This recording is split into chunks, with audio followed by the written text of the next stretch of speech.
Hello, welcome to Scary Thoughts, Horror, Philosophy, Culture. I'm Mark Cate. And I'm Chad Lott. Today we're going to be talking about the movie Event Horizon from 1987? 97. 97. Whoa, way off. You think that CGI was available in the 80s? Truly. Just really quick, you can email us at whattthe, WHATTHE, at scarythoughts.org. And of course, spoilers ahead for Event Horizon. To talk about this film, we have brought on a guest. Nick Gullo, a.k.a. Nick the Tooth. How are you doing? I'm doing good, man. Thanks for having me, guys. I'm so stoked. Welcome aboard. Yeah, and so how Nick came to be with us here today is he is the co-host of a podcast called Infinite Worlds. Well, one of his podcasts is called Infinite Worlds Podcast, which is the podcast for the Infinite Worlds magazine, which I fucking love. It's this indie, like no ads, heavy metal inspired small press magazine that just has rad illustrations and just all sci-fi weirdness. It's great. The podcast is great. The magazine is awesome.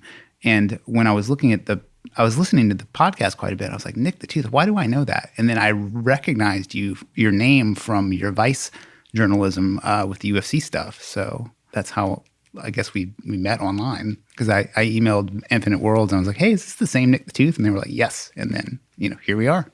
Isn't that crazy? It's such a small world. I mean, what's really cool is that it's incredible how many people like actually train jiu-jitsu throughout like different like demographics and socioeconomic. It's such a wild little community. Yeah. And one of the things I really liked about, and the many things I like about Infinite Worlds, is it's kind of similar to our podcast in the way that, like, Mark and I are extremely different people, like very different backgrounds, but we're also interested in like sci-fi and horror and all this nerd shit, but also diet and fitness and exercise. And I think that that's kind of what's one of the things that's so fun is this connection between all these weird points that if it's out there.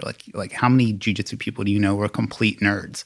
Oh, it's the biggest nerd community ever. Yeah, I love how Eddie Bravo, who's like a big time legendary no-gi black belt guy, but he compares it to playing a video game, just a real life video game, So you're learning all these different moves. It's like Mortal Kombat, and it's very, very nerdy. And not only that, the whole like body hacking thing and diet and all that has become nerdy too, True. Yeah, everything is becoming so cerebral. Nerds like us, we just take something and we just run with it, right? All the way to the nth degree. Yeah. And what's fun is like there's a trail of this in science fiction. Like the entire like idea of self-improvement through like martial and meditative practices, like that's in Dune, and now it's like, oh my God, it's thoroughly ingrained in like larger shit like the Joe Rogan experience, like it just feels very connected. Like I remember like in the mid 2000s, MMA felt very meatheady for a minute, and then I hated it. Yeah, and then I hated it. Like every single shirt had like a shark choking out a pit bull or something like that. Skulls, yeah, skulls, and it was just super corny. But to tie it back a little bit to the movie Event Horizon, the director Paul Anderson, he directed Mortal Kombat, and I think the influence of Mortal Kombat on martial arts can't be understated, because one, it's borrowing from older martial arts movies like Big Trouble in Little China and all the Bruce Lee shit.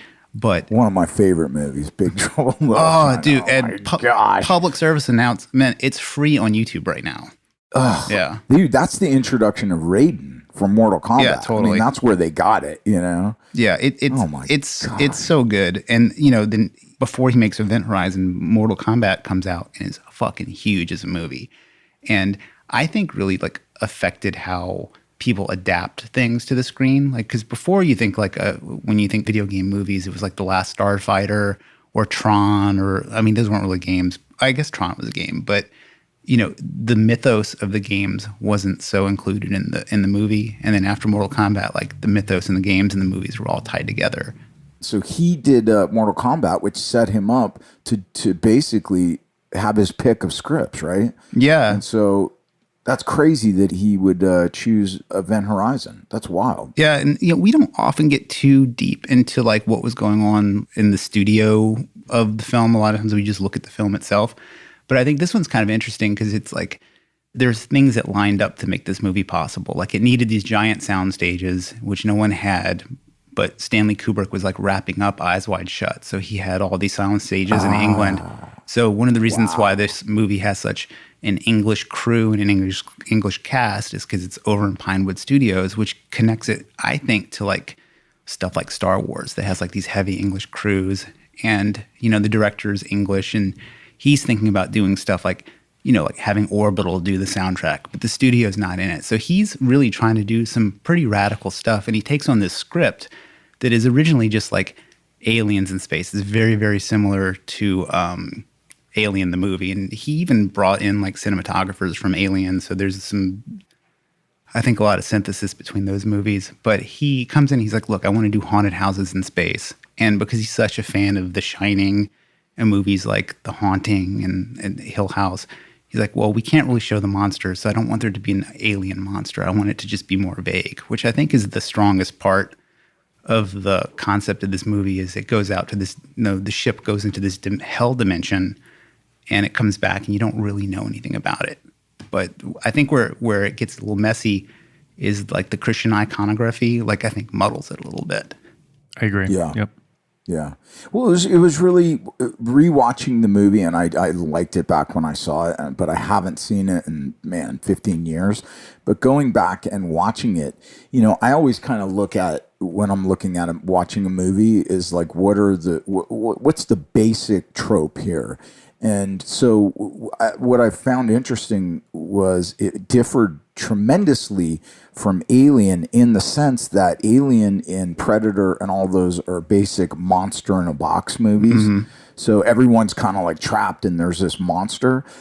This is the first movie and really one of the only ones that I've seen that does, like you're saying, it does the haunted house, the Shining thing in space. Everything else tends to be, you know, this monster in a box, just a replay of Alien. Whether it's Sunshine, which I loved, one of my favorite sci-fi movies, except for the last act. But you know, so many of these tend to be that. Even a movie that came after this that reminded me so much of Event Horizon was Supernova. I don't know if you guys saw that. No. Very, very similar. 2-3 years after this came Supernova, and it was okay. It was cool, but it was almost, man, the plot points were so similar. They were rescuing a ship and they went there, but this one was kind of a vampire. It was, again, a monster in a box. So this movie is very, very unique.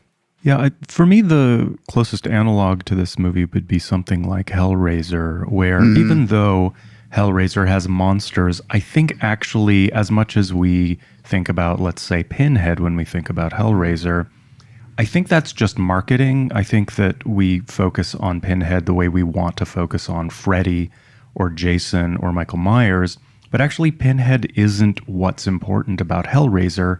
It's the idea of this seduction of violence, of pain, of pleasure, and of death. And Event Horizon does play with that. As Chad pointed out, it kind of gets muddled with a certain sort of Christian morality that makes it, to my mind, a little less interesting than the way Hellraiser sets up the universe and the alternate universe. But in Event Horizon, there is this seduction that, what is the doctor, the scientist? Dr. Weir. Dr. Weir. He is seduced by this dark side, and he's trying to draw everybody else into it with this sort of absolute mania that I think is the bridge between this and Hellraiser.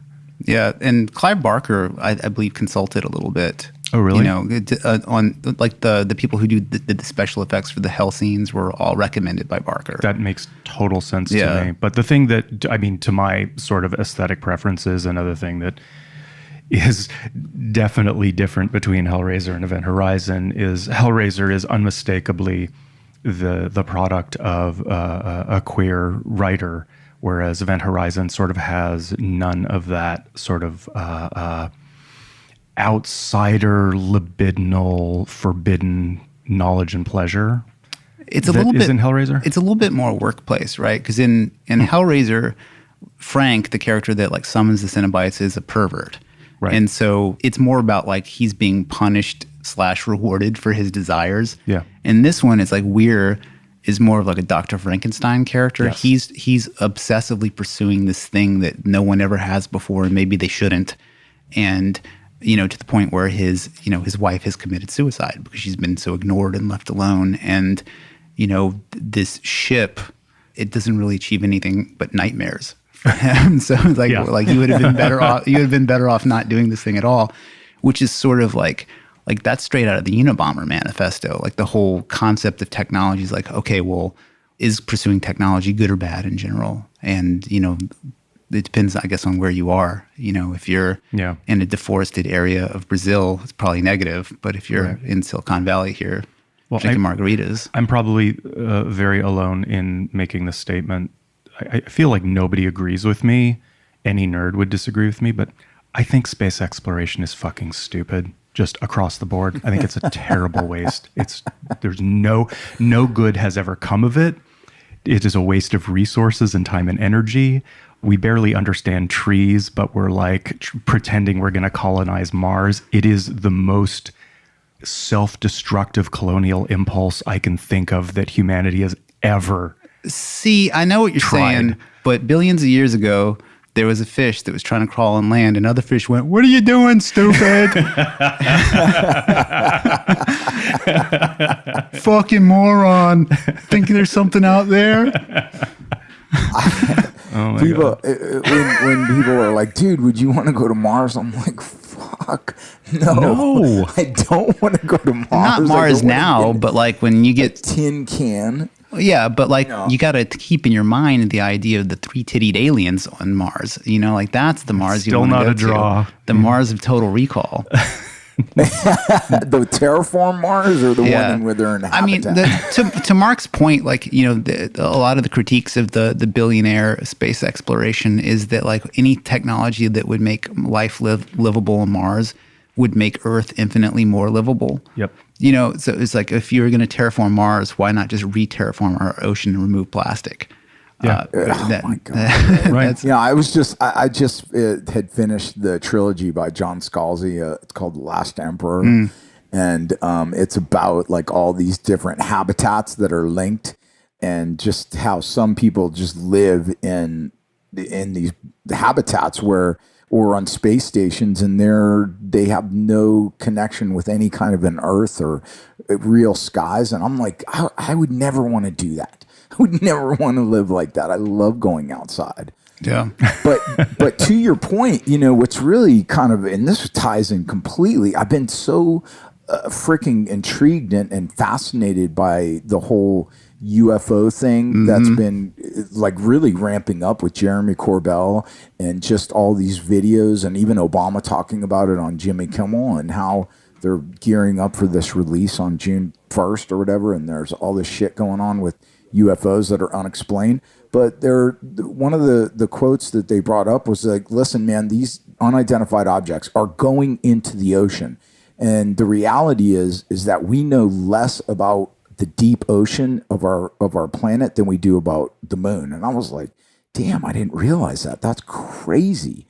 And so, you're bringing up a really good point. Why don't we create habitats like underwater first before we try and do it on Mars? It just doesn't make sense, man. Yeah. Yeah. The other thing that's kind of funny too, makes me think about is like, it's a trope in sci-fi, but the crew of the ships are always like, they could be on oil rigs the way they act. Like they're essentially like these like janitors in space. And, Event Horizon, very much like Alien in that respect. But it reminds me of like just going out in space to rescue people in insanely dangerous missions. I have a buddy that drove fuel trucks in Iraq. He was like a contractor in Iraq. And it's just an interesting thing where it's like, what kind of people will be in space? The kind of people who are willing to risk their lives for like a lot of money. So right. It's interesting. Like, and you think, oh, that's who aliens are going to meet first, is like a guy who's just saving up for a margarita machine. It's not going to be like a poet or anything like that. It's just going to be like literally like a plumber in space. Oh, that's the Prometheus alien. You know what I mean? I just watched Prometheus again the other night, and it's like that. Yeah, they're like miners. Yeah. And no doubt. Yeah, it's funny too. Like, when you talk to Elon Musk about like, oh, what are the reasons for going to space? Like, yeah, he might have some like kind of like sci-fi guy altruistic reasons. Like I think he's a pretty legit sci-fi fan, but he's also talking like mining space. So it's like then you get into these weird conspiracy theories where it's crazy how like the narratives of science fiction can affect real life. Like he mentions like, imagine if we pulled down an asteroid that was just full of gold, what that would do to the value of gold on Earth. And it like spikes the Bitcoin price for like a few hours. Like this idea that gold is going to he's essentially pitching a sci-fi plot, like some agency will devalue gold on Earth by catching an asteroid. It's as fucking kooky as it gets, but it affects prices in the real world. It's so nuts. Dude, he is such a troll. It is amazing. He is such a fucking troll. I cannot get over it. It's like, oh my gosh, he lives for this shit. Unbelievable. But yeah, so anyways, back to Event Horizon. Watching it, I really, really enjoyed it in a way that I was like, now I understand, because I didn't realize what a box office flop it was. Yeah. And it just completely freaking tanked at the box office. But then realizing that, reading up and seeing that it just gained this like cult following. And after watching it, I was like, I get it, man. I get why. Like, it's very kind of campy in places. The effects are kind of bad in a lot of places. Yeah, they really don't hold up. In the first 10 seconds, the CGI is pretty rough. It's right. And not only that, whenever I see explosions with like those fireworks sparkles, yes, I'm like, bad. That to me is like, no, that's the worst freaking kind of effect I've ever seen. And in a way, it's kind of cool, man. It's like, wow, it's so tropey, and yeah, it's just such a wild film, man. Yeah, if you look at like tvtropes.com and you look up this film, it hits all the tropes. Like it has, dark, mysterious, the end ? Ending. It does the phantasm, wake up from the dream. Scary ending, fake out ending thing. Like I don't get paid enough for this shit guy flying in space. Like that's a thing. Oh, Cooper. Yeah. The Cooper thing when he does that like gravity kind of like, I'm going to use the booster on my, I was like, dude, this is like a million movies put together in one. It's so cool. And he was like hilarious. And oh my gosh, it was so cool. There's references to this film in all kinds of different properties. Like there's multiple Event Horizon references in Rick and Morty. Oh, I didn't know that. Yeah, I'm sure. One, just the flying around in the suit in the same way. He's like, I've seen this movie a million times. You go outside the ship, and then one guy's floating away from the ship. It's like, it's just like, I have a weird fear of being thrown out of an airlock for some reason, even though no one has ever been thrown out of an airlock in life. And I think it's because I know that, like, if there was space, like, airlocks are used like guillotines in movies. You know what I mean? There's like an uprising on the ship, and then all of a sudden people are getting airlocked. Or walk the plank. Yeah, it's basically like walking the plank in space. But in the episode of Rick and Morty where they get their toxic selves taken out and then they have to fight, well, he listens on the phone, and the recording is basically like the recording from Event Horizon, where it's like the hell dimension, and the guy hears Latin, and then he like doesn't hear the Latin very well. Until later. So like it's definitely an argument to pay more attention in Latin class. Sure. Like they could have avoided this whole thing if he had just paid more attention early. I think something that I had a hard time reconciling is that I am all for a movie that doesn't explain itself completely. I hate stories that over-explain. I'd rather be shown something interesting than have every last detail. But I think that sometimes there's a little bit of dissatisfaction that can happen. And I think my dissatisfaction in this movie is that line between, okay, there's this hell dimension, what the hell's going on? And that's kind of intriguing. But at the same time, like, well, wait, if you fold the space-time continuum, you get a Catholic version of hell? How? I need a little more than that, just a smidge. Yeah, I wonder how much is left out on the cutting room floor, and then we'll get into like the Warhammer influence here. I mean, that's the big controversy over this movie. Oh, right? Warhammer. Well, it's not as much. No. This movie, in the sense that there was so much cut out. Oh, yeah. the studio was really put him under the gun, Anderson under the gun, where it was like, you got to deliver a cut right now. We need to release this movie. And so it was crazy that there was so much. They wanted to actually, when it gained that cult following on DVD, they were like, we need to do a director's cut. And they went back and the footage was lost. Yeah. And so there was all this really gory, like really heavy, maybe even NC-17 footage, man. That would have been so sick. That would have put it like way over the top of cult status. Yeah, it definitely would have been more fondly remembered. But I'm surprised at how many people, like real deal horror fans, say that this is the scariest movie they've ever seen. Like for example, we have these buddies that do a podcast, another horror podcast called Deadly Analysis, and they have this episode about Event Horizon, which was a walk-away success. Like they were like us, like small downloads for their show, and then on YouTube, this episode has 250,000 views and like 1,500 comments or something like that. And the number one comment in their conversation about it is, "Oh, this was the scariest movie I'd ever seen." And I just I saw it at the time in the theater and did not think I thought it was cool because I like this sort of shit, but I definitely I just do not understand why people. I didn't think it was scary at all. Yeah. I don't see why anybody would say that. Yeah, it's neat, like if you're a sci-fi fan, especially a fan of the grimy future, like where it's not all clean and Star Trek-y, when it's kind of dirty. This is one of those, I don't want to say canonical, but it's a big movie. But, what it does borrow from, which is super canonical, though, is Warhammer 40K. And it's interesting. Which I've never heard of until you mentioned it yesterday. Are you familiar with Warhammer 40K, Nick? I'm not. Okay, no. So I'll explain. So Warhammer 40K is a game. It's a miniature battle game. So sort of like what the type of gaming that D&D came out of. So you would have these little fantasy armies, and they would go down on a table that was like dressed up to look like a real world. And they're all fantasy characters, but it's in like 40,000 years in the future. So there's like a fantasy version of orcs, a fantasy version of elves, a fantasy version of humans. But what's the most interesting is how the humans are portrayed. It's basically this beyond Heinlein futuristic, where it's all space marines and power armor, and they're ruled by this emperor of mankind. And all these different races are sort of opposed to each other because there's only war in the future. But there's also there are these chaos gods. And where the chaos gods come from is this thing called the warp. And it's how faster than light travel is handled in Warhammer 40K. You get it's exactly like Event Horizon. Space folds, you go through the warp, you end up on the other side. But in the warp, without certain protections, you're exposed to these like dark forces that are like actual demons. And I mean, that's straight out of Event Horizon. And even down to the look of the ships, the Warhammer 40K ships for the humans look like Gothic cathedrals. And so, the design of the Event Horizon, he says, is based on Notre Dame. But for at least 10 years, there have been, cathedral-inspired ships go through a chaos realm to travel around. So it's weird that he never mentions that in any of his inspirations, because it was somebody must have seen it. And then a lot of people who are really into Warhammer 40K consider this like a prequel, sort of. It's like where the warp came from. Oh, interesting. Yeah. When did Warhammer 40K, what was its inception? So it got going in 1987.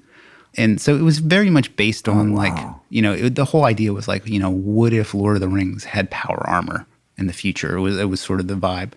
But it has this like really like tongue-in-cheek, over-the-top super violence element that is just fun. And it's weird how much it like affects culture in other ways too. Like, I don't know if you ever remembered people referring to Trump as God Emperor Trump.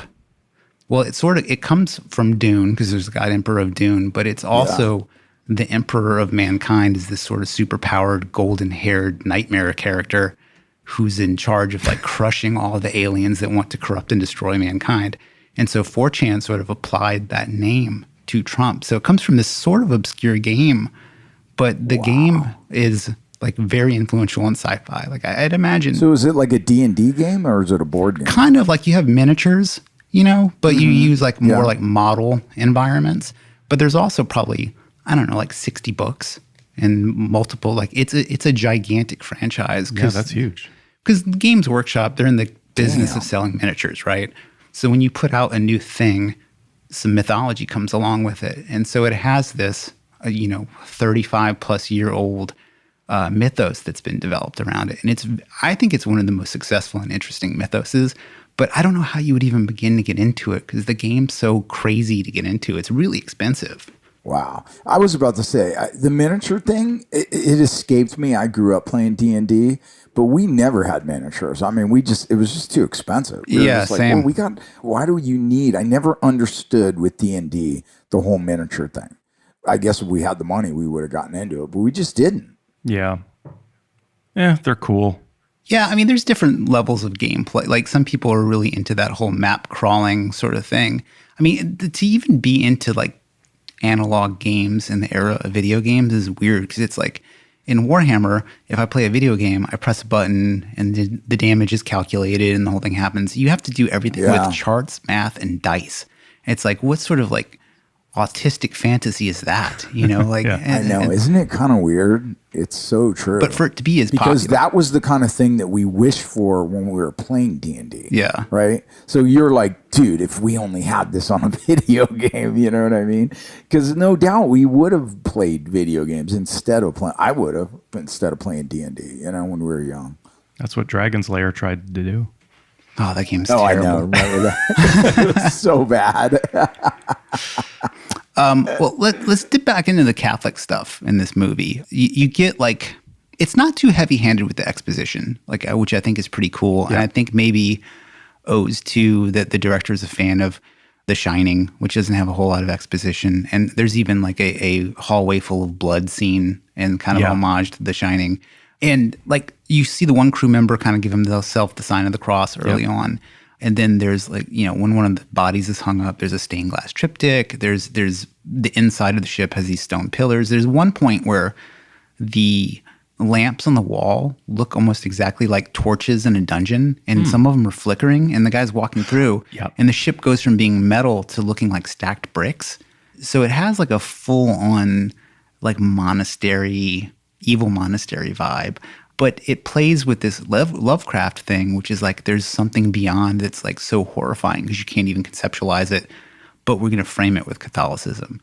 It's kind of weird. And I wonder if the Catholicism angle and the demons is what people are afraid of because people seem scared of that shit. I don't know, man. I don't know. Do you think that when they're saying the scary, do you think it's jump scares? Or do you think it's just like you're saying, the vibe? Yeah. Where it's like there's something lurking and it's putting me on edge, I think people are really afraid of hell. And I think people are really afraid of like what they've done being thrown back in their face somehow. I mean, I know I kind of am. But, the movie even has a confessional element to it where Lawrence Fishburne's character is the only character who confesses what he's done to someone else. And that killing, or the thing that could potentially kill him, doesn't really happen. It doesn't have as much power because he's like confessed, which is kind of a very weird subtle, because otherwise it's like you're just waiting for the crew to get killed off one by the shitty things that they've done, which is just old school morality tale. Yeah, and very consistent with so many horror movies and action movies that, whether it's Saw or Nightmare on Elm Street or Halloween. Yeah. The girl, the kids are, as soon as they have sex, they get killed. Totally. I guess I was thinking even more personalized, like you're obsessed with TV, here, your head's in a TV, now you're dead. It's like Freddy Krueger deaths. Yeah. Or Willy Wonka, right? Yeah. Yes. Yeah. Even better. Totally better example. But the thing that I think what made like Lovecraft scarier is there isn't any of that. Like it's like you go like in this film, it doesn't care about you. It doesn't care. Yeah. Like you can't even begin to understand what the thing beyond the warp is because it's so crazy, and that's what drives you crazy. And then because there's so many Lovecraft elements to this, like it's basically a mystery. Like in the way that like Lovecraft stories, like some scientists would show up and something had happened, and then they have to figure out what happened, and then they go crazy. Yeah. I also think it's fairly similar to Solaris, either the movies and the book. Yeah. Where it goes from being scientific inquiry into the scientists having to experience the thing that they're studying, and that takes over, that they become so emotionally connected and torn up by what the power is that it completely supplants the research in the first place. Do you guys know about this concept, reenchantment? That kind of reminds me of that. Sounds delightful. It's essentially like once you've hit the end of the road of science for you, like you can't, like it's just not doing it anymore for you. You sort of like make a return to nature spirits and shit. And you see it pop up with like Deepak Chopra's goofy interpretation of quantum physics, where it's like, like you have observed this thing, you've changed it, therefore it proves that the mind is all powerful. Like not exactly, but like poetically interesting, like kind of cool. Like I can't pretend to understand the quantum physics either, like I'm sort of full of shit, like critiquing Deepak, but Deepak sounds a little full of shit here. But the movie has a bit of that where it's all science. It's like all enlightenment. And then they've gotten to this point through science, but it has opened this door of complete and total chaos. And it feels very much like society right now. Like, we've like techno military industrial complexed ourselves into this weird corner. And you see people just returning back to like astrology and witchcraft. Like that shit has never been hotter. And I was just having this conversation with a buddy of mine where I'm like, you look at what's happening with QAnon. It's really a new iteration of Christianity, where Christianity has kind of stopped working in the age of information. So all of a sudden it's morphed into something else, and people feel this need to make sense of chaos, right? Yeah, I have not delved into QAnon at all because I know how I am, and I just do not want to get super sucked into thinking about it. Not because I think it's real, but because I get fascinated by weird cults. And to me, it's like, it's a weird cult. And in the way that L. Ron Hubbard authored Scientology, QAnon is like crowdsourced authoring. Absolutely. It's this networked hyper hive mind of, I guess delusion. I don't know. It's a way of perceiving the world that I don't like. It's interesting. I'll look on Facebook and somebody who I know cares about astrology will also be shitting on QAnon. I'm like, you're right there with them, buddy.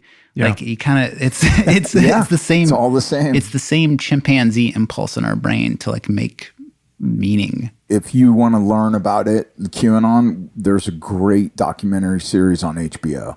And it's all it is. And so that's how I learned about it. I recommend that to everybody. So you don't have to go dive into that universe. You could see a really good documentary series on it instead of having to go through all those online videos. It's interesting how rapidly QAnon seems to adopt the news into its mythology. It's like this self-repairing mythology. It's, like like they have their villain in Dr. Fauci, right? And then as soon as he seems a little, off his base with the Wuhan lab thing, now all of a sudden, like Wuhan lab thing is like the hot thing for this group of people to focus on. It's like they're using the news as like a scrying mirror or something like that or they're like downloading this insane, it's almost like LARPing, it's like a political steampunk.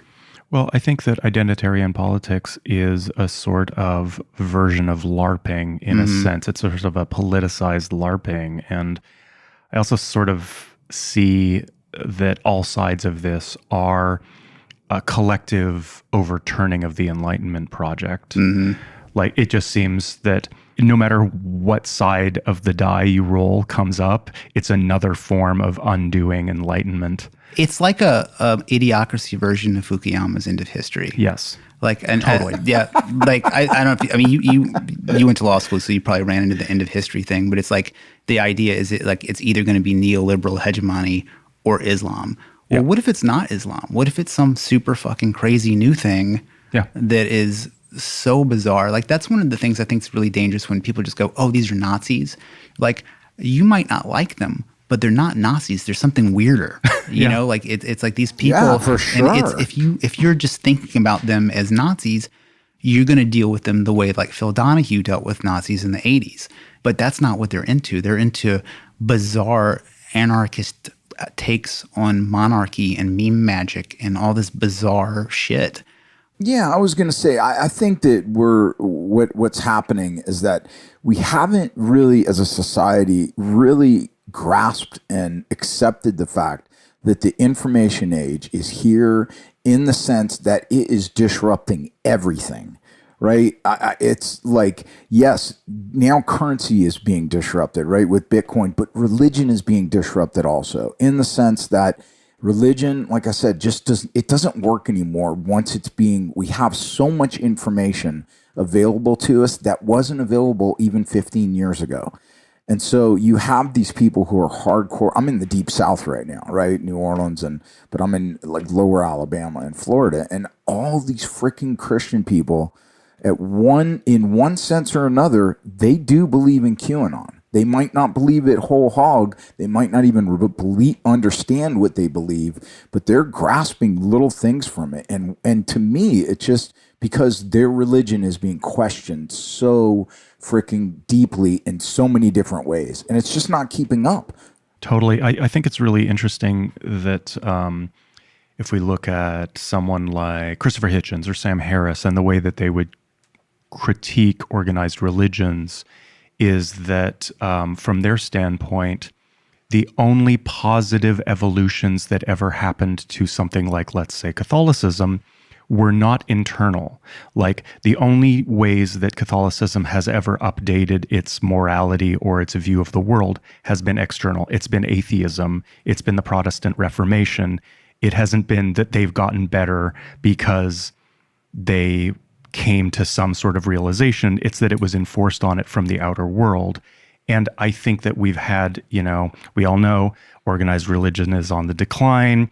Everybody's questioning everything and it keeps going. But in this instance, a lot of organized religion in America is being sort of supplanted, not as it has been continuously from agnosticism, atheism, etc. It's being sort of supplanted by QAnon, which is almost like an inside job in a way.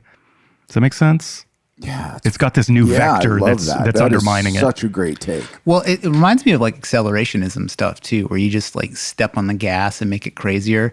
Like during Marx's time, it was like, well, this is the opium of the masses. You don't want opium, do you? When you're like, well, actually, opium's super fucking fun. So maybe we want a lot more of it.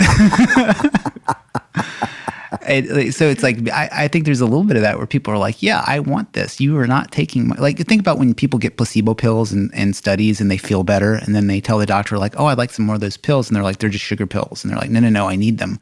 Maybe QAnon is serving like that sort of. It's obviously serving a purpose, right? Yeah. I mean, it wouldn't be flourishing like it is. Yeah. Right. Like, I've read somewhere that like you're kind of like atheist, nihilistic type people, like probably most of our listeners, there's a lot of depression, right? And then depression is a lot lower in faith-based communities.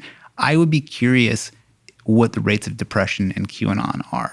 Yeah. Like, because on one hand, like you get into that stuff when you're really bummed out. I know that I've been at my most crazy and conspiratorial when I was my most depressed, but also fixating on that weird shit. Like when you're like a loser and all of a sudden you're in a war against interdimensional space pedophiles, you sort of have a place in it, and you're like theoretically like a hero against this.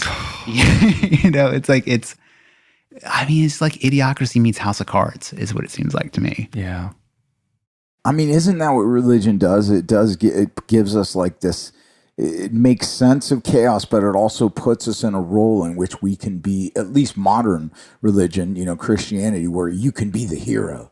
You know what I mean? You can, you can rescue yourself, and it empowers these people. And that's what the whole, the QAnon thing seems to do. And that's why we had an insurrection, right? Yeah. It's like, listen, we're going to take it back. I mean, those people thought that they were going to freaking overthrow the government. They wanted to overthrow democracy. Amazing. When you watch the documentary on HBO and they're interviewing these people, your mouth will hit your jaw will hit the floor. It's just crazy. You're like, holy shit. Yeah, it's weird. Another level. It's weird though, but like, there's so many different pockets of crazy. Like I worked with a bouncer who was kind of an old school Nation of Islam guy, and he was convinced that no Jews died in 9/11. Like could not be talked out of it. Like that whole conspiracy that like Israel called the Jews and said, "Call in sick for work," and that nobody died. It's just clearly not true. But I was like, there's just no amount of proof I could give the dude. It was a little before iPhones when you could just look shit up and you're sort of, you know, like. But if he looked it up, he might double down. Well, that's the thing. You know? There's a website called conspiracypsychology.com. Yeah. And one of the things that's really peculiar is that people who believe in conspiracies and religions often, when shown evidence to the contrary, instead of being like, well, crazy, I'm an idiot, they double down. Yeah. It's like there's tons of different cults that have like a doomsday date, like Terrence McKenna's whole 2012 thing. And so what they always end up doing is like, well, our faith actually allowed the aliens to not kill us and the date has been moved. And it's like, what? Like, that's not acceptable in any other. But once faith is involved, that's an answer? Like, what? Yeah. Cognitive dissonance. Yeah. You know, Yes. It's probably the one thing that the human brain resists most. Yeah. We don't want to be wrong. We hate it. Yeah, I mean, you got to give hurts. it to L. Ron Hubbard, man. He like correctly identified the human condition and put together a product for it. Man. Guys, my goal is to start a cult. So it's going to be a really cool cult. It's going to be super fun. But I'm like, you know what? With all these monkeys running around with confusion, they just want some answers. Just make some shit up, man. I mean, you're right. L. Ron Hubbard, sci-fi writer, it's madness, right? Mm-hmm. Madness. Yeah, which reminds me of something else and kind of brings us back to Event Horizon a little bit, which is like, I've been thinking a long time, and I was thinking about this, especially after I listened to the Infinite World Star Trek episodes.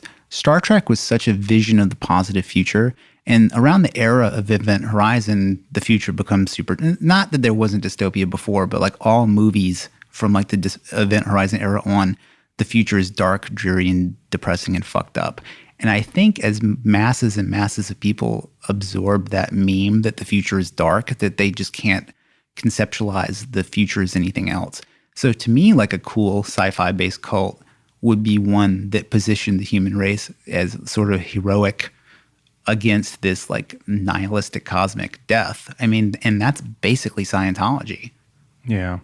Yeah. Man, are we going to have to be Scientologists? That's wild, huh? Sure, why not? Dude, so here's my one. Maybe we are. Maybe we were natural Scientologists.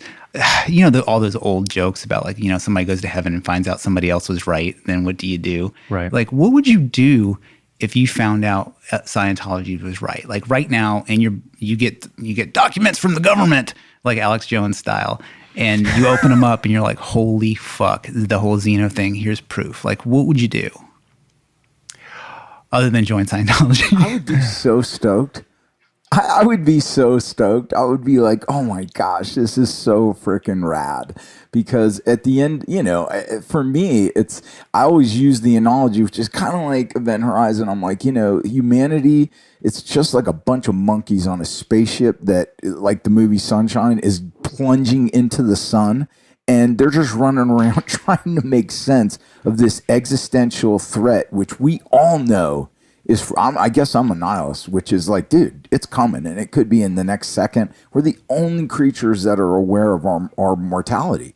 And so it's like, if there was an answer like that you know, I'm a monkey on the ship, I'd be like, oh shit, there's an answer. Cool. Yeah. It makes me think of like what I find when there's like a Christian solution in a horror movie, like even Event Horizon, right? Like literally you confess you're not going to be affected by your evil like visions as much.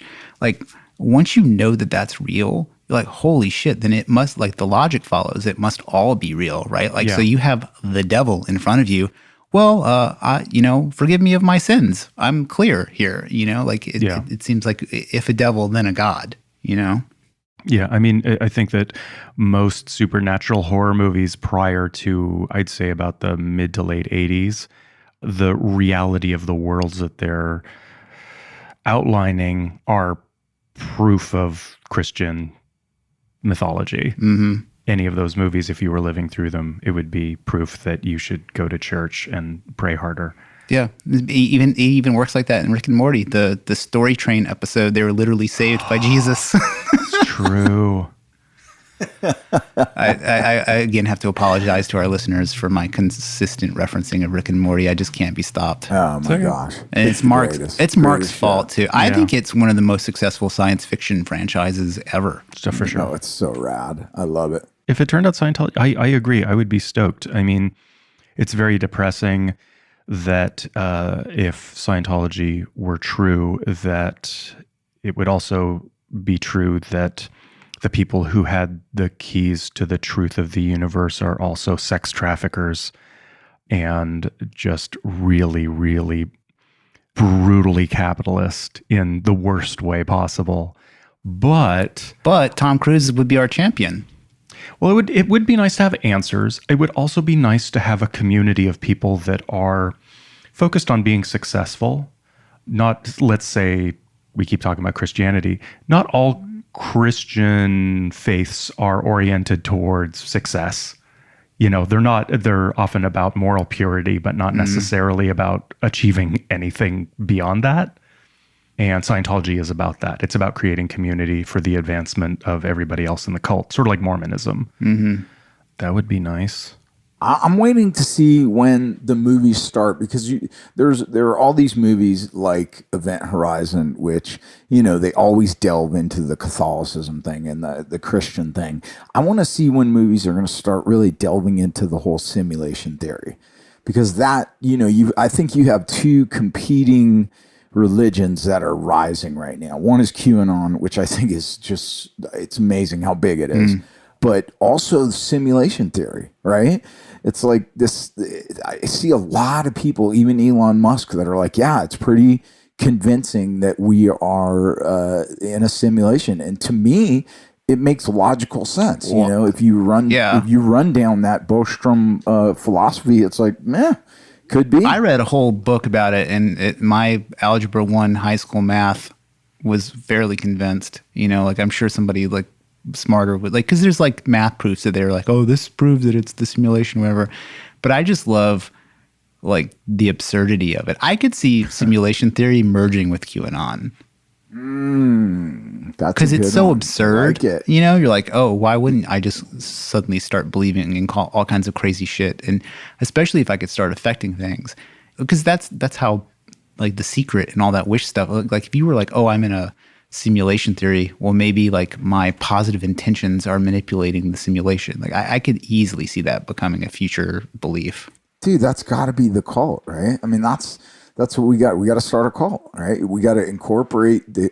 I don't know, man. I can't do the QAnon thing. The reptiles and the adrenochrome, I can kind of dig that, but you know but when the simulation theory and the rise of the UFO thing, that's, you know, all these videos that are coming out. I'm like, yeah, I could kind of see this forming right now. Yeah, I can see them all converging, because I think one thing that, I mean, if we think about religion the way someone like Harari does, where it is, so you can sort of think of religion as a technology that functions to advance.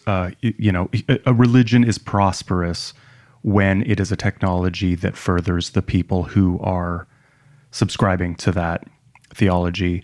And I think that one thing that's very successful about QAnon is that because we live in this incredibly fractured, divisive, insane world now, QAnon is incredibly adaptable. Like, I think that Christianity really emerged because people needed structure, and it gave rules, and it created a structure that people could follow, which is awesome.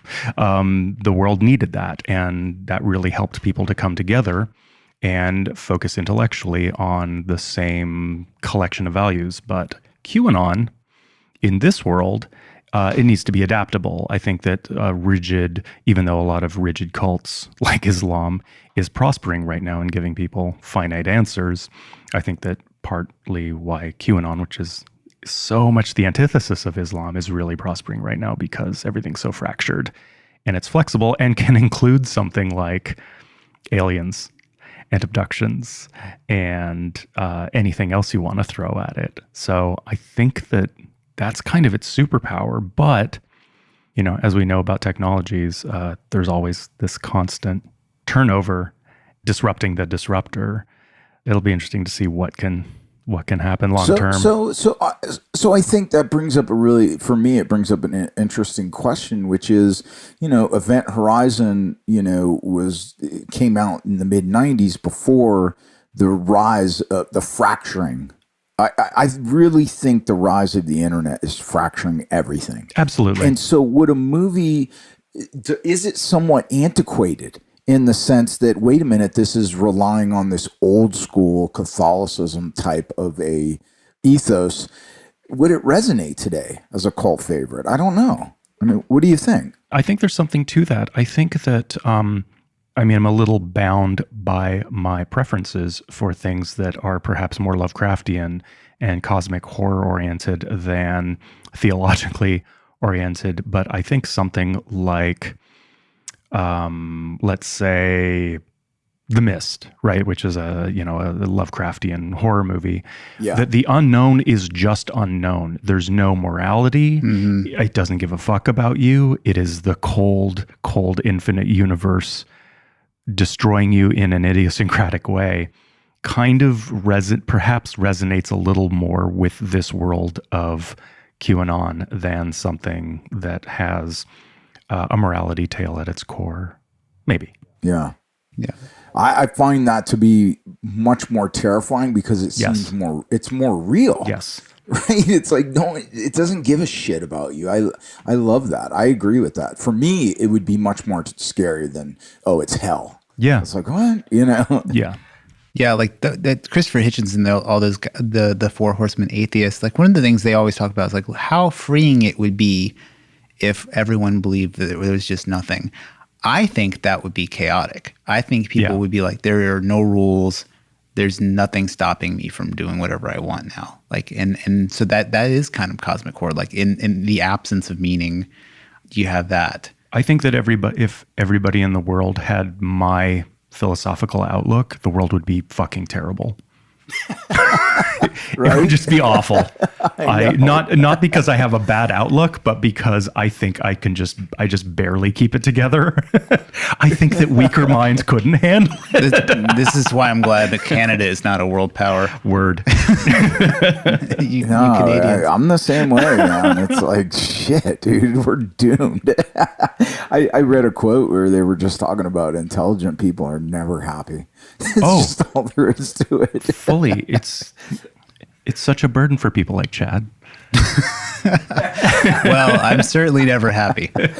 I don't know if it's intelligence because I don't want to profess that, but at least people that question shit are never fucking happy ever, you know? Yeah. And for me, I think that's what kind of binds the sci-fi culture. You know, it's that we are constantly questioning. For me and everyone I know who's into sci-fi, you know, questioning things. It's that what the fuck is reality? What is reality? You know, give me another mirror. Let me see it in a different light. Totally. And I think that, coming back to Event Horizon, despite some of the limitations we're discussing at its premise, is the most interesting thing about it is its psychedelic side. Mm-hmm. Is that there's a part of it that, whether we want to frame it as, some sort of Christian mythology or the way it dips its toe into cosmic horror, that ultimately there's something incredibly bad trip psychedelic about the revelation, the I have seen things you people wouldn't believe, which is from, I don't even know how many movies, that variations on that quote, that the burden of seeing too much is actually, I think, what's most interesting about this movie, other than the set design. Yeah, this film does it. I never thought about that. You're right. It is a bad trip. I've had bad trips. I've only had bad trips. So yeah, I kind of enjoy it when it goes either way. And I think that's just because I like horror movies. But so you get your own little horror movie based on your own failings, that's basically the story of Event Horizon. Yeah, it is. But the whole eye thing too is interesting. Like when you're talking about like seeing, like he's like, we won't need eyes where we're going, is one of the things he says. And I kind of wish there was more psychedelic horror. You know who really like Japanese horror comics? Or I've just started getting into them. Like American horror seems really obsessed with like prosecuting and unpacking tropes, so it's like you get like this is a horror movie, but the final girl's a guy. Like that seems to be what people care about right now. But Japanese horror is just like, what if your head popped off and you became a ghost with your internal organs floating around? You're like, I love Japanese horror like that. It's like Spirited Away, right? Yeah, it's just like that. Spirited Away is just pure madness. Yeah. And you know, like this film, it's not like it doesn't have those roots. Like there's a lot of Hieronymus Bosch shit here. Like that stuff is super bizarre, especially where it's like, here's a giant brick wall with chains and then something completely maddening, like hanging off of it. Yep.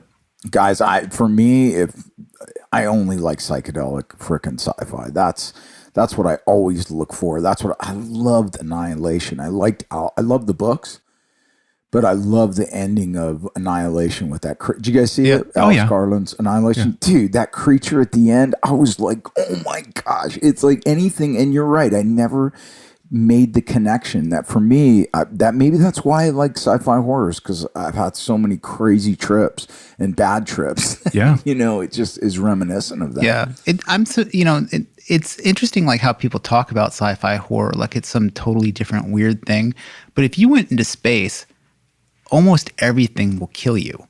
So it is the most horrifying environment. But people act like you just like, you know, fly into space with your flag and throw it on something and salute it and come back and pedal Corvettes or whatever you do, you know? But like space is fucking super dangerous. It's like, it's way worse than crab fishing or whatever, you know, those dangerous jobs. Yeah. I know. Do you read a lot of sci-fi, Nick? Oh my gosh, I read so much sci-fi. You are also a sci-fi author, which we should have talked about at the jump, I guess. Let's get back into your bio. What's up? No, I've got a book series that I'm writing right now. The first couple are done, and my agent, we're kind of going over edits on it called Arc Zero. But I have something else that I'm doing called Into the Void.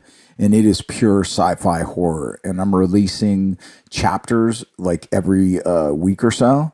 And you can find it at intothevoid.space, www.intothevoid.space. And it is pure psychedelic sci-fi horror. Yeah. And, so this is short ebook releases, not...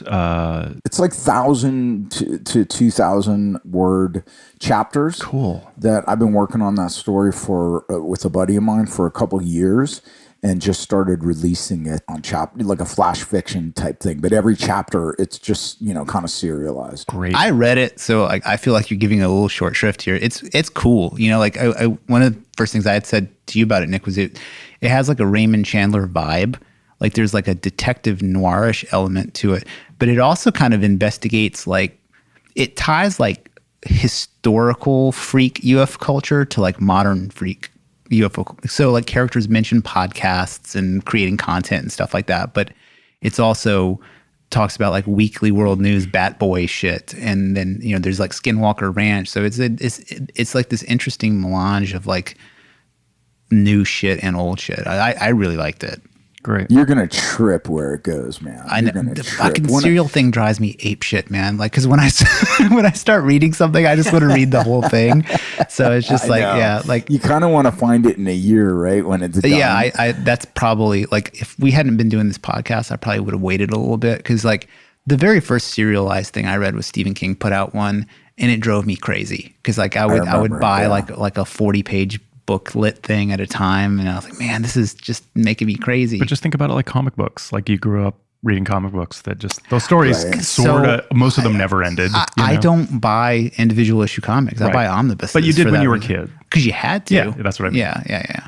It's maddening. But dude, where this is going, you're going to fucking lose your mind. You won't believe where it's going. And all of this is, like I said, it's psychedelic, sci-fi, horror, and all of the, like, one of the ways that I write is, for me, I use my very logical brain to write in the morning, but at night I will trip on edibles, and I'll just kind of put something in my brain, like, okay, this is the puzzle I need to solve. And the insight I had with this one, where it's going, it gets there in like the next like 3 or 4 weeks, it's insane. It's interesting. You do like the opposite I do. Like I do write high, edit sober. You seem to like write sober, edit high. Yeah. where I create like so freaking out of my mind. I call it entering the spaceship, where I'll be like laying there in bed and the walls are breathing and I'll be in such a state that I've gotten used to just writing on my iPhone, like taking a note app. And I'll wake up in the morning and I'll be like, what did I write last night? Because I don't even remember. And I'll go back through it and I'm like, oh, but it's cool because it unlocks that part of the brain where it just unleashes you, where you're not just, I'm not really thinking logically or rationally. For me, that's the writing process, Yeah. When I write, I'll wake up and find notes laying around that are just baffling. Like like one today was like a wagon train, but it's the dirt for Dracula. And then so the whole idea was that like Native Americans would try to attack a wagon train in the 1800s, but it was like actually Dracula trying to go out west. So it becomes like, so it was like a Native American point of view fighting a vampire in a circled wagon idea. And I have no idea where that idea came from, like what the fucking deal was. Like, I don't. You're like, how do I implement that? Yeah, what do you do with that? Like, it's absurd. Oh, that's so great. So Infinite Worlds is about to do an infinite horror thing, right? Like, are you going to be involved with that too? Yeah. We're just going to continue the podcast and just talk about horror. I think the next podcast we do episode is going to be on horror. So, oh, rad. Yeah. Do you know what you're starting with? I don't know what we're going to start with. For me, like we were saying, sci-fi and horror are just so kind of interrelated. It seems like everybody who likes sci-fi kind of likes horror. I mean, for me, I'm not a big slasher guy, but again, more psychedelic horror, I love it. Yeah, I mean, when you think about like what's considered by some to be the first sci-fi novel, Mary Shelley's Frankenstein, it is a psychedelic horror novel, and also sci-fi. Oh, yeah. So much of that DNA is in the rest of it, like the fact that it's part of a writing challenge, I thought was pretty interesting. Like 3 people who were really smart and talented trying to freak each other out. And that's what she came up with, I think is pretty cool. Oh, yeah. It's so interesting in our like billionaire obsessed society, like either people loving or hating, like how much the Frankenstein mythos play. It's like, you shouldn't do that thing. Well, who says I shouldn't do this thing? Well, like, fuck, now I did it. Now it's going to beat my ass. Shit. Like, I guess I shouldn't have done that thing. It still doesn't answer the question of whether or not you should have done it or not. Like with Weir in the Event Horizon, it could have been awesome. And they could be like all over the galaxy, like having sex with big titty green aliens, but instead they just dial it in wrong and they're in a hell dimension. Yeah, it could have been like the utopia of Star Trek where that it unleashed it, like with First Contact, right? It's Zephron, whatever, who invented warp. All of a sudden it changed, Earth's trajectory to where they went from dystopia to utopia. You're absolutely right. Do you think other aliens would have a non-interventionist policy like the Federation did? Or I guess also the Vulcans had it in Star Trek. They were before the Federation, but... Man, I don't know. We're such a brutal... if we are indicative of any type of advanced, sentience, then I think we're fucked. We have conquered and genocided and just slaughtered everything we've come in contact with that was a different, whether it's in animals or another culture. So I don't know, man. It's hard for me to imagine that they would be chill because we're not. So this is a bit of a rewind, but what do you guys think it would take for sci-fi as a genre to return to a generally optimistic outlook? I think the economy would have to get awesome because that's kind of what was going on in the background in the 50s and 60s during like the real sci-fi boom, is that there was a lot of enthusiasm about possibility. Like you look at like a character like Jack Parson, the rocket scientist, he's super into the occult, but also really driven by science, literally driven by science fiction to make rockets. Back then it was like a stupid thing to do. And in the way that like playing around on the computer was stupid in 89. I can't imagine the American economy could ever be what it was in the 50s ever again. I can't imagine what the world would have to look like. And not only that, I mean, forget about the economy. I mean, we are facing like the gravest existential threat in climate change, and nothing's changing. We're not reversing course. The steps we're taking are so... I've been involved in climate issues for since I was in college, and the things that we predicted back then and are now coming true, and nothing's changing. I mean, we're not doing shit, so we've got hybrids, great, it's bullshit, man.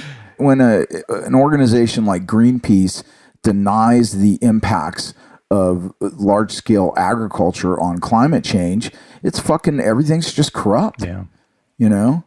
And I think the psyche of people are aware of what's happening now, and they're aware that we're fucked. And I think that sci-fi ultimately is a reflection of that. And so going to utopia, I don't know, man. It could function in the opposite direction, though. It could be a group of younger artists recognizing that this course is not working, trying to create art that is in the direction of a world that they think would be better.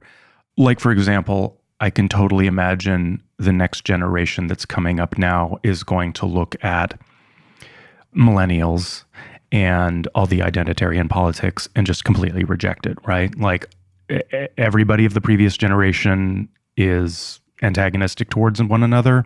That's clearly insane. We're going another direction. It's always about pissing off your parents, and nothing would piss off your parents more than being in complete denial of all of this fractiousness. And it could be also similarly, obviously in a completely different way, that younger artists don't just completely embrace nihilism and dystopia every time they think of a possible world and a possible fiction. That makes sense. Maybe. I mean, ultimately isn't change. I do think that where society is going is there's going to be, the way I see it is there's going to be somewhat of a collapse.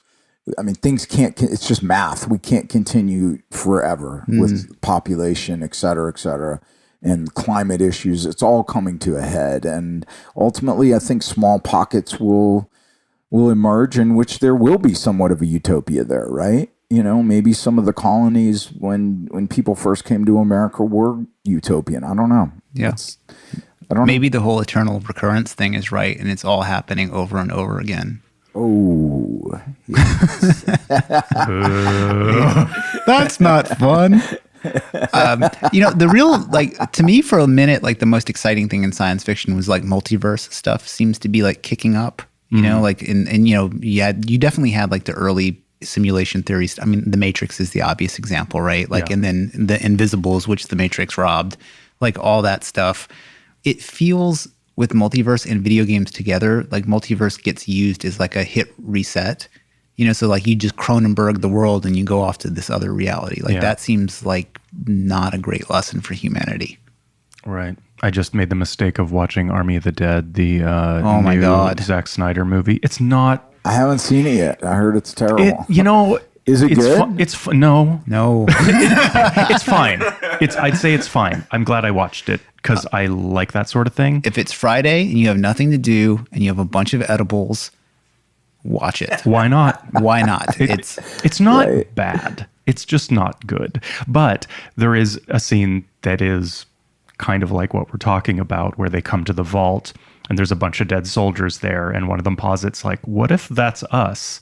And we're just trying to do this again and again and again and again, and we keep dying, and then we keep coming back and trying again.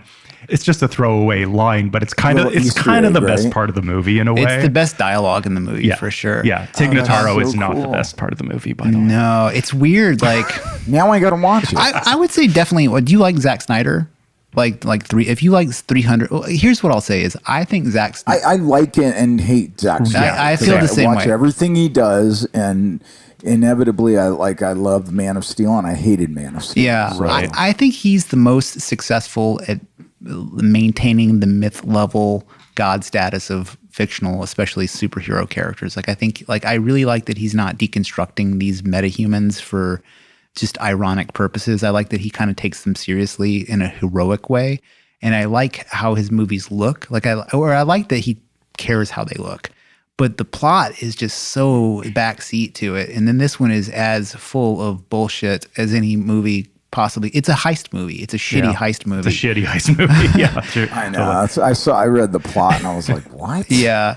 But Okay. the other thing that's kind of Talk about genre mashup. Right. But the other thing too is like, okay, I'm somebody who thinks of myself as I want the newest weird shit and blah blah blah blah. But his updates to the zombie rules bother me because I'm a fucking square ultimately. You know, like I'm like, that's not how zombies are. They don't have a king and queen or whatever. Like, and There's 3 kinds of zombies. This kind of zombie actually gets into. Did you ever see Vampire Academy?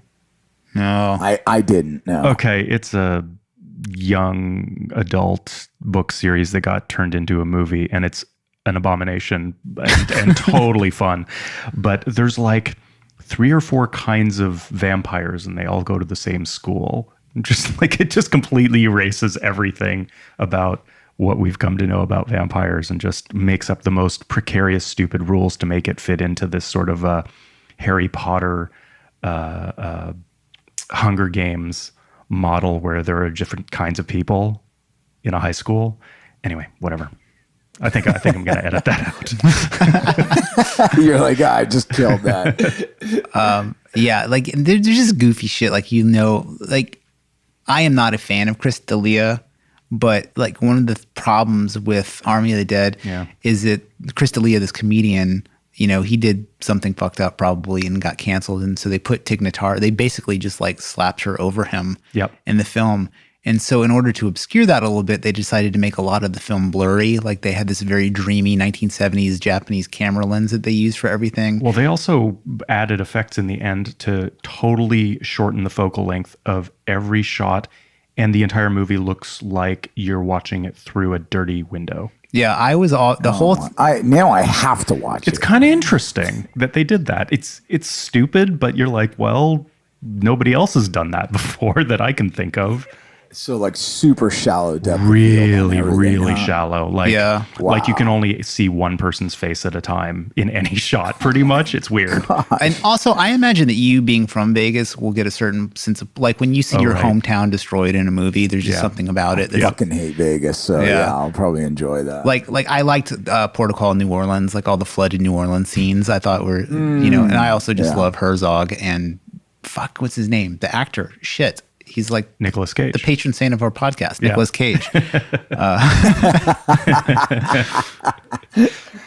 Yeah. Oh my God. So anyways, Event Horizon, do you guys think, I read something that they're trying to do like a television series on it. You think this will be remade? I'd love to see it remade. I think that would be great. And do it like super NC-17, like was Anderson's original vision. You think we'll get a remake, or you think they'll actually? It looked like Amazon was trying to do this as a series. Think it'll come to fruition? I don't know. You can never tell with that sort of stuff. I think there's a lot of material to draw from. I think there's a lot of potential. The premise is pretty interesting, and I could imagine they could do a lot with it. Yeah, I mean, you think about like a series like The Haunting of Hill House, which is really, when you read the book, it's just like you could barely make a movie out of it, but they made this extended series that's pretty cool. I could see doing something like that with this. Yeah. You know, and then I think that if like the characters, they like, people always talk about like, oh, Event Horizon would have been way more badass if it had more murder stuff in it.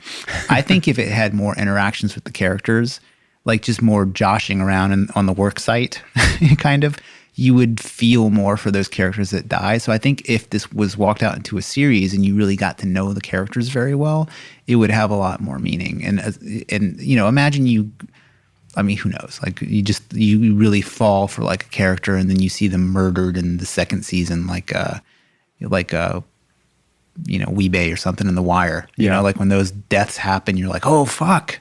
Well, even something like Aliens, which is very close. They walk those characters out just enough that you get invested in who the hell they are, that makes their deaths more interesting and more sad. Yeah. Yeah. And also there's a lot to answer, like, you know, is there a Weyland Yutani that paid for this whole thing? You know, that, you know, what does that look like? Where did the money come from? What does Earth look like? Is Earth all super fucked up, or is it cool? I mean, who knows? Yeah. I think that stuff could be pretty interesting. And then also, what does like a re-theologic dark the thing look like? You know, like what would, you know, a futuristic Earth that's even worse than ours, how are they going to take the existence of the devil? You know? Yeah. Although it seems like a serialized version of this movie would not be so far from what The Expanse is. The Expanse doesn't really have any weird fiction elements to it, but the humans going out there and colonizing space and coming upon discoveries that turn our sense of time and space inside out. The Expanse is kind of doing that. Yeah, The Expanse also, it's like they took the labor issues from Battlestar Galactica and made a whole thing out of it. Yeah. I don't know. I'd rather see that Nightbreed series happen. Oh, God, can you fucking imagine? I don't know if you guys have read the comics, but the comics are fucking great. And they have a lot of overlap with, there's actually a Hellraiser Nightbreed crossover that we've talked about on the show before. And the way they conceptualize other dimensions is just so interesting and cool. And that the Cenobites are the form of ultimate order. They're not chaos. They're like complete and total. They're what happens when all control is maintained. But the Nightbreed are the opposite. I would be game for Nightbreed and Hellraiser and Event Horizon to all just kind of intercept somehow. That would be so. I mean, it's great. Like right there. I mean, maybe you got your next serialized story, Dick. Yeah. I love it. All right, guys. Yeah. This has freaking been awesome. So good to talk to you. Thanks so much. Yeah, dude. Thanks for having me on. And I'd love to come on again, man. Anytime you guys want me on. Yeah, I'd be stoked to. We do this every once in a while thing called Self-Help for Nihilists, which is sort of like a vibe-wise a little bit like how you're...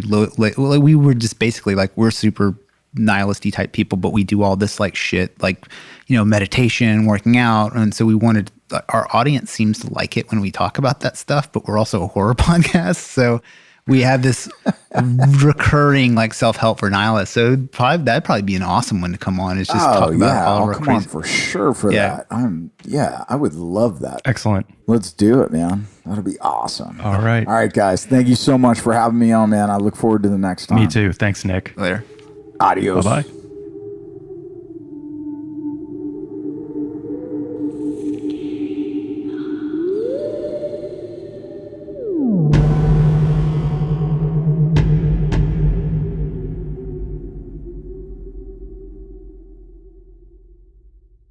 I love that we have not talked about Event Horizon much.